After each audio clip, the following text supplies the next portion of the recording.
الله الرحمن الرحيم. قال النبي صلى الله عليه وسلم فاطمة سيدة نساء أهل الجنة أو كما قال صلی اللہ علیہ وسلم.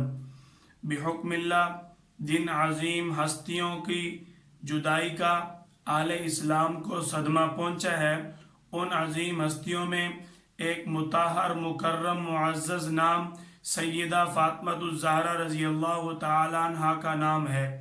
آپ صلی اللہ علیہ وسلم کی اس لاڈلی صاحبزادی کا وصال، اس لاڈلی صاحبزادی کا انتقال 3 رمضان المبارک 11 ہجری کو ہوا.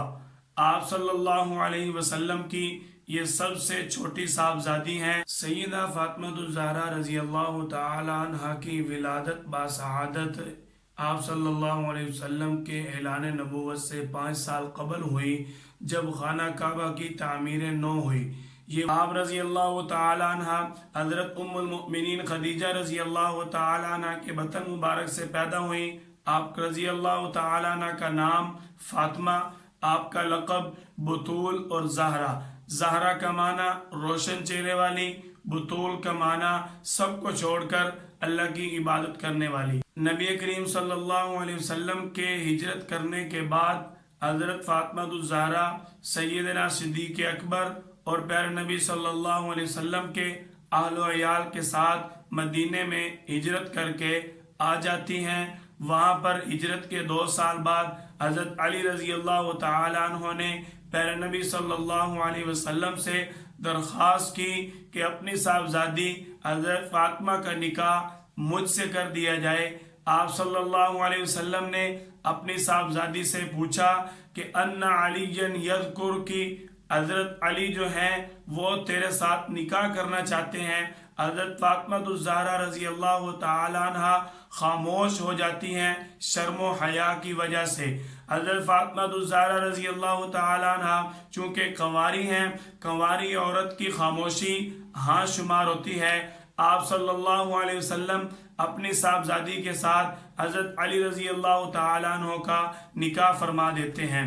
اس عظیم نکاح کے اندر جن عظیم ہستیوں کو بلایا گیا، سیدنا صدیق اکبر، سیدنا فاروق اعظم، حضرت عقیل بن ابی طالب، حضرت سلمان فارسی رضی اللہ تعالیٰ عنہ اور حضرت اسماء بنت امیس، حضرت ام ایمن رضی اللہ تعالیٰ عنہم. غزوہ بدر کے بعد 2 ہجری رمضان مبارک کے اندر آپ صلی اللہ علیہ وسلم نے اپنی صاحبزادی کا نکاح کیا. ذی الحج کے مہینہ میں آپ صلی اللہ علیہ وسلم نے رخصتی فرمائی. فاطمہ الزہرا رضی اللہ تعالیٰ عنہ کا جو نکاح کا مہر ہے وہ تقریباً 480 درہم مقرر ہوتا ہے. آج کے حساب سے 1,47,000 تقریباً بنتے ہیں. ہمارے لیے یہ سبق ہے کہ ہم نکاح کے موقع پر دیگر فضولیات میں بہت زیادہ خرچ کر دیتے ہیں، اور جب شریعت کا حکم آتا ہے وہاں پر ہم بخل کا مظاہرہ کرتے ہیں. حالانکہ ہمیں اللہ کے راستے میں اللہ کے حکم کو پورا کرنے میں زیادہ سے زیادہ سخاوت کا مظاہرہ کرنا چاہیے. نبی کریم صلی اللہ علیہ وسلم نے اپنی صاحبزادی کی پیشانی پر بوسہ دیا اور اپنی بیٹی کا ہاتھ پکڑ کر حضرت علی رضی اللہ تعالیٰ عنہ کے ہاتھ میں تھما دیا، اور آپ صلی اللہ علیہ وسلم نے فرمایا اے علی، پیغمبر کی بیٹی ہے، تجھے مبارک ہو. سنن ابی داؤد کے اندر حضرت عائشہ رضی اللہ تعالیٰ عنہ فرماتی ہیں کہ شکل و صورت اور عادات میں آپ صلی اللہ علیہ وسلم کے ساتھ حضرت فاطمہ الزہرا رضی اللہ تعالی عنہ سب سے زیادہ مشابہت رکھتی تھی، اور آپ صلی اللہ علیہ وسلم اپنی بیٹی کے آنے پر کھڑے ہو جاتے، اپنی بیٹی کے پیشانے پر بوسہ دیتے. آپ صلی اللہ علیہ وسلم کو اپنی بیٹی کے ساتھ بہت محبت تھی.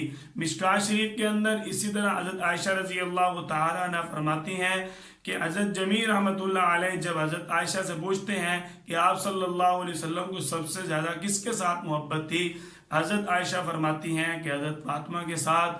حضرت فاطمہ کا حضرت عائشہ کے ساتھ، حضرت عائشہ کا حضرت فاطمہ رضی اللہ تعالی عنہما کا دونوں میں آپس میں بہت زیادہ پیار تھا.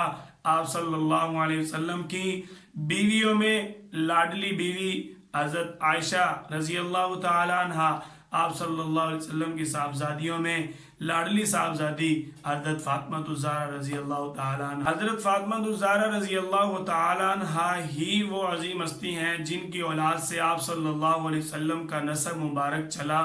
حضرت فاطمہ الزہرا رضی اللہ تعالیٰ عنہ کے 3 بیٹے اور 2 بیٹیاں تھیں۔ بیٹوں کے نام حضرت حسن، حضرت حسین، حضرت محسن رضی اللہ تعالیٰ عنہم۔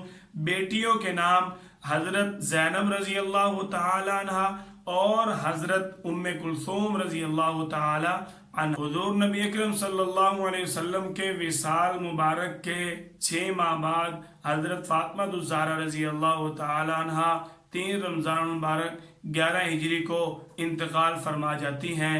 اللہ جل جلالہ سے دعا کرتے ہیں کہ اللہ پاک آپ صلی اللہ علیہ وسلم کی صحبت میں آنے والے ہر عظیم انسان، ہر عظیم شخصیت کے ساتھ سچی اور سچی محبت عطا فرمائے۔